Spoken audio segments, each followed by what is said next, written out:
எல்லாம் வேலையை பாருங்க. இல்லை வரேன்.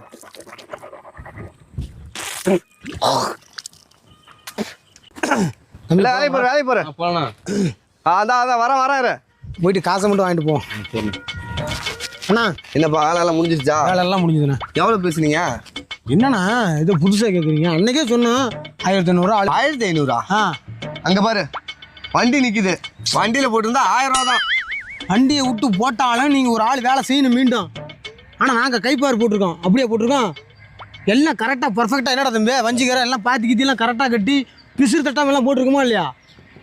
என்னென்னா காலையில் 6 மணிக்கு வந்தால் சாயந்தரம் 6 மணிக்கு வேலையை முடிச்சிருக்கோம். பார்த்து கொடுங்க. என்னென்ன உழைச்ச காசு கொடுக்குறதுல என்னென்ன நீங்கள் இதுன்னு பார்த்துட்றீங்க? நீங்களும் விவசாயி, உங்கள் கஷ்டத்தையும் நாங்கள் பார்க்கலாம். கஷ்டத்தையும் புரிஞ்சுக்குப்பா. கஷ்டம் நான் புரிஞ்சுக்கிறேன்னா கூலி ஆளுங்க எங்கள் கஷ்டத்தையும் புரிஞ்சுங்க. இப்போல்லாம் கூலி ஆளுங்களுக்கு வேலையே கிடைக்கிறது இல்லை. பாரு போடணுன்னா மிஷின் வச்சு போடுறீங்க.